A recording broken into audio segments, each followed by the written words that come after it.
We live? Okay. Welcome to On the Wake Up Radio. This is Truth, Freedom, and Sophia with your host, Sophia. Shout out to super producer Cindy Ashby for putting this all together. All of our shows are live on onthewakeupradio.com. Also catch our replays on SoundCloud, Google and Apple Podcasts, Stitcher, Spotify, iHeartRadio.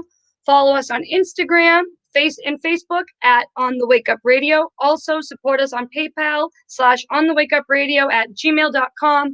Check out our new streaming site, OTWTube, where all of our shows and our personal content, you can upload it, you can create your own profile, put your own videos that you like to watch, that you like to make, whatever you want.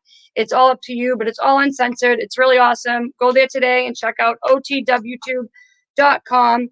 And also Cash App, $ On the Wake Up Radio. Again, find us at onthewakeupradio.com and our new streaming site, otwtube.com. And thank you again to Cindy Ashby for putting this all together. Thank you all tonight for joining me and hanging out with me. I'm very excited for this episode. I have a ton of research in front of me, and I'm just going to get right into it because there's a lot going on in the world right now, and everything ties to what I'm about to talk about tonight, and that's consciousness and our DNA, activating our DNA, and what that even means, what that even looks like, and who we really are as a human being, what that even means. I can't talk properly lately, so forgive me if I am speaking gibberish at some point. But I want to start with consciousness, and I'm just going to get right into it by playing a clip, because this will pretty much set the tone of this conversation.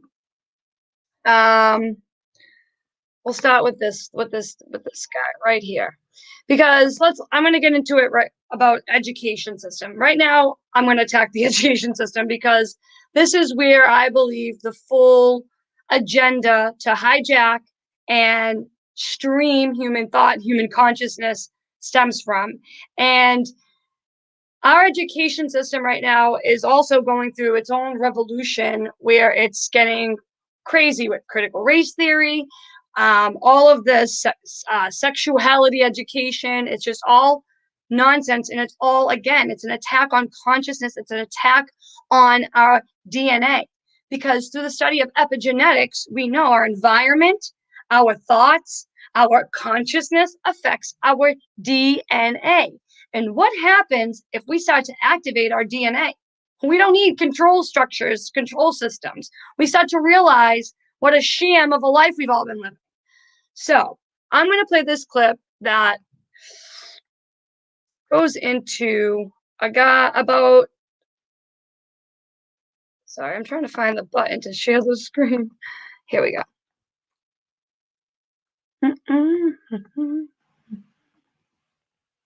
Here we go.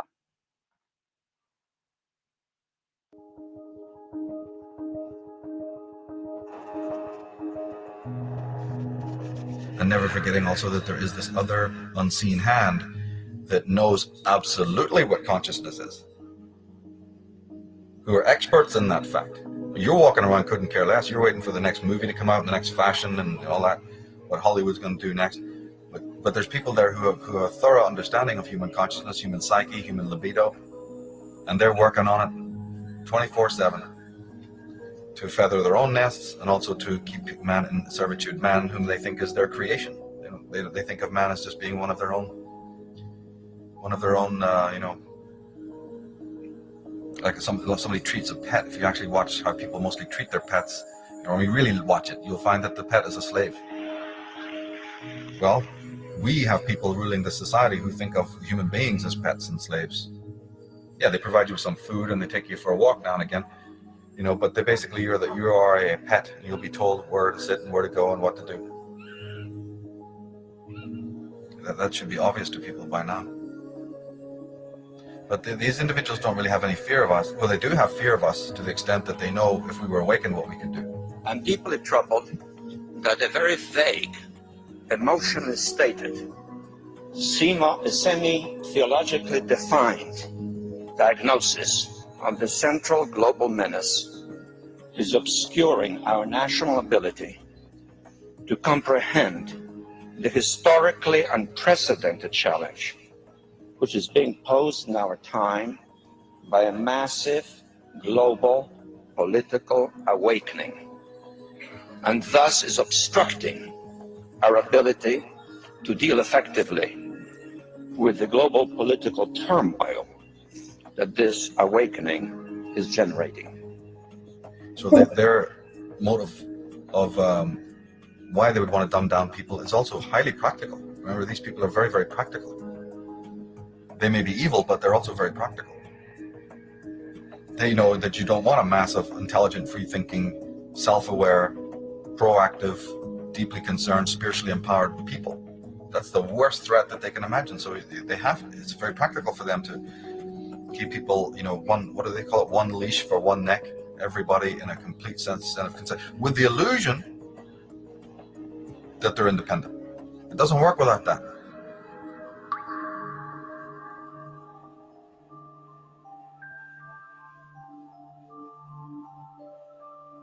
So it says here, there's an interesting caption. It says, "Here stands the new man.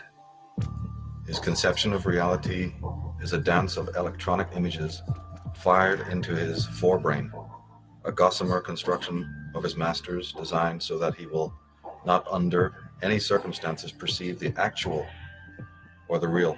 His happiness is delivered to him through a tube or an electronic connection. His God lurks behind an electronic curtain. And when the curtain is pulled away, we find the CIA sorcerer and the media manipulator. Jim Keith, Mind Control, Mass Control, just one of the fine books on Get it. manipulation of consciousness that he did before he sadly Get that book. I recommend it. I haven't read it, but I've seen so many clips of people who read it that I'm going to get it. I mean, I feel like I'm buying a new book every day, and I feel like it might be a sickness that I am addicted to buying books. But I think you can never have enough knowledge, and it's good to be well-rounded and always have something, even if you can't read it, it's there. And so if you ever need that information, you have that book that you can reference, go to, look through. I do it all day long. Scurry books, I read chapters sometimes all over the place. But that's how research is really done. People have this warped view of research. Like when I say things, they'll say, "Hey, Sophia, can you give me the where you heard that from? Or can you tell me the person that told you that?" And I'm like, nobody told me that.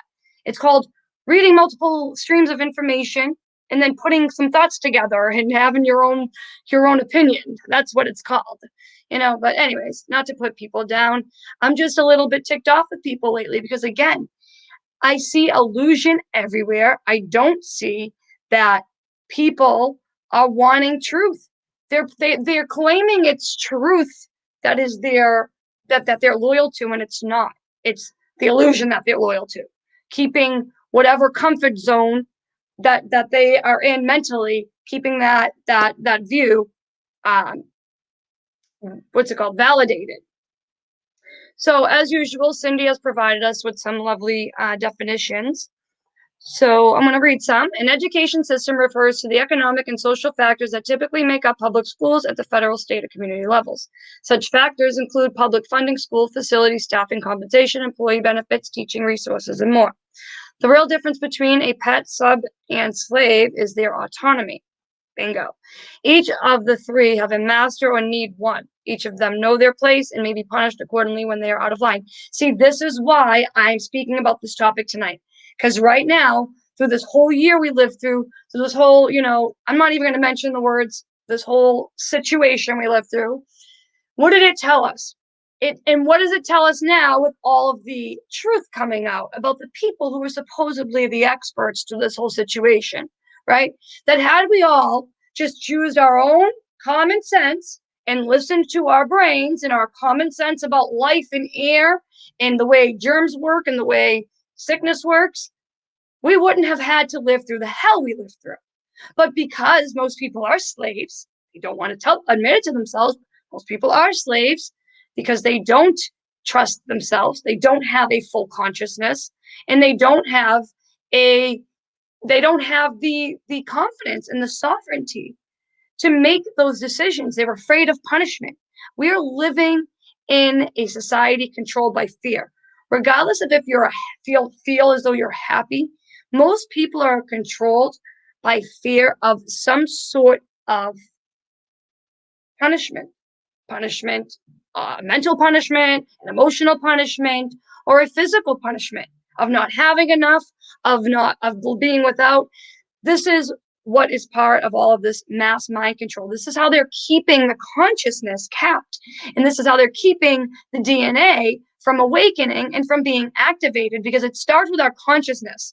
Your consciousness is what will stream to you, your spirit.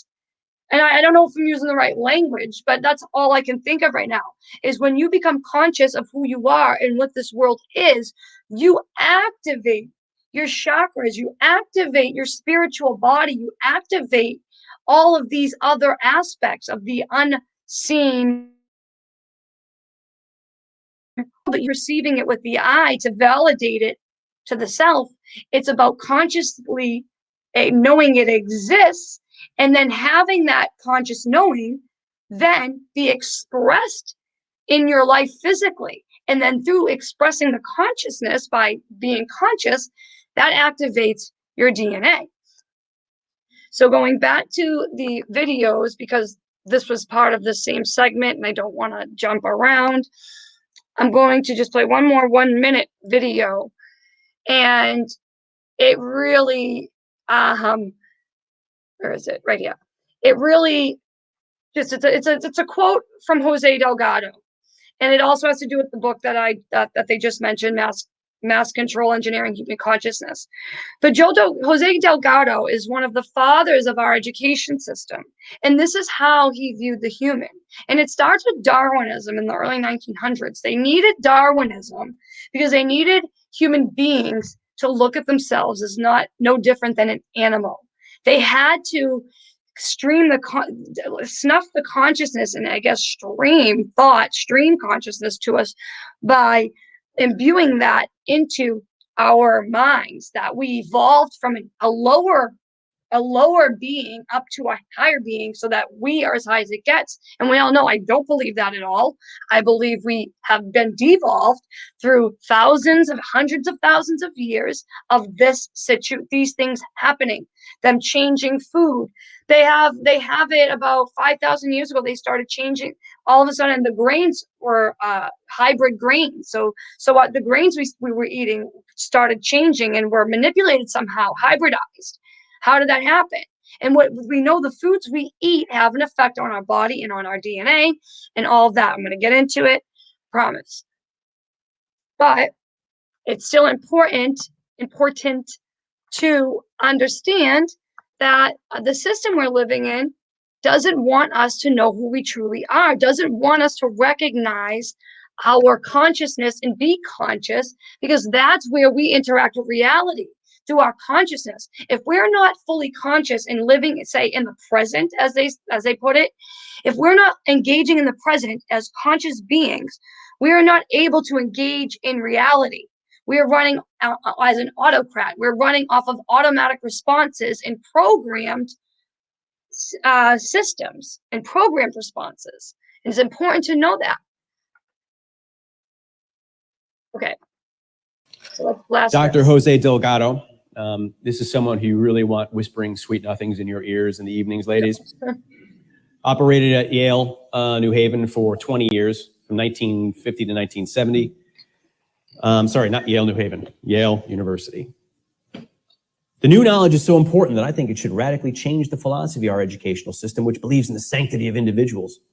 Thinking that an individual exists at birth, this belief is not true. And this science is going to prove the fallacy of democracy in the sense that we talk about the rights of the individual. The democratic belief is not true because we are forming this individual, because we are constructing his brain. We are willy-nilly making differences we either desire or dislike. Delgado, in a research paper quoted by the great Jim Keith. Everybody check out the book Mass Control. So that's just a little blip I wanted to show you, because this is one of the fathers of our modern day education system. They changed the philosophy of our education system because of this man and a few others, from believing that we are an individual spiritual person, that is an individual expression of God, That was literally at the core of the education philosophy before these quack jobs came in and said, nah, no, you can't control human beings by telling them that. Hello, that's what's inspiring everybody. That's what's making everybody realize their talents and passions. We can't have that. You can't control human society if you are inspiring them. So they boom, boom, boom, boom, boom, start ripping out all these aspects of our education system that feed thought, that feed passion, that feed individual expression. And they start implementing this man's disturbing philosophy that we're nothing but animals that you can stream thought to, that you can stream consciousness to, that you can create the being you want, given the right tools.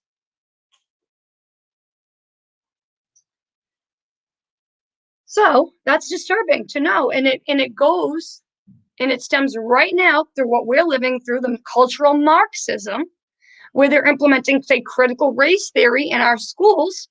And this is part of this philosophy. And it blows my mind because I'm reading things now through my research of people warning. I'm going to read this to you guys from 1999, okay? Warning about our education system being the enemy of consciousness, and cultural Marxism being the weapon to create this mind-controlled society. Okay, this is a paper written in 1999, and it's titled "What is the Frankfurt School?" So I'm going to get into this. It's a good read, but I'm going to be giving you guys a lot of research tonight, and I'll end up going over my time. So don't worry about that. Everything okay? Okay. Sorry about that. Sorry. Okay, so I'm gonna get into this. If you have, okay, so here we go. Sorry about that. My daughter came in. She needed a second. So if you have read the essays on cultural Marxism at the U.S. Naval Academy, you should be quite concerned that our future naval officers are being subjected to psychological intimidation and indoctrination by behavioral psychologists and clinicians whose methods descend from Willem Wundt, another whack job who I've been researching. The facilitators and civilian professors in the leadership and ethics program at the Academy are Wundtians. All cultural Marxism has invaded our military academies and other military institutions and is pervasive. As a result, future U.S. naval officers will not understand, and this is what we're living through, what she was warning about, will not understand the essence of what they are chosen to protect. The American civilization that is the most precious and vital descendant of Western civilization. So, who in America today is at work destroying our traditions, our family bonds, our religious beginnings, our reinforcing institutions, indeed our entire culture? What is changing our American civilization? As reasonable people, we may ask whether all changes to traditional American culture are simply random events pursued by independent persons, disconnected from central premise or guidance. Are cultural changes in a free, democratic society the chance workings of human intellect in pursuit of what is possible vice, what is appropriate? I don't even understand that sentence, so forgive me if that confused anybody. Observations in the cultural Marxism at the U.S. Naval Academy series suggest not. They consistently demonstrate a design, a concept with a way of thinking, and a process for bringing it about. Now, suppose we can identify a cadre of people as the designers. Wouldn't we be interested in learning about this group? Wouldn't we want to know who they were, what they thought, and how they conjured a process for bringing their designs into action? For Americans, the answer is a resounding yes. Such a core group did exist. History identifies a small cadre of German intellectuals who devised concepts, processes, and plans conforming closely to what Americans presently observe in their society today. In the Naval Academy essays, events are directly connected to activities of this group. These intellectuals were members of the Frankfurt School, founded in Germany in 1923. They were the forebearers of what is called cultural Marxism, a radical social movement that has transformed American culture. Today is more commonly known as political correctness. See, that's how it's first started to invade our culture. It was in the late 90s, early 2000s through PC culture. Sorry, I'm actually distracted. My daughter's not feeling well. I can actually hear her crying in the room right now, and I am feeling like panicking because I can hear her crying. She has a headache. Do you want to play a song, and maybe I can go check on her and comfort her, and I can come right back? I'm so sorry, guys. Bear with me. I can hear my daughter crying, and we had a long day at the beach. I just want to make sure she's not heat stroked or something. So I'll be right back.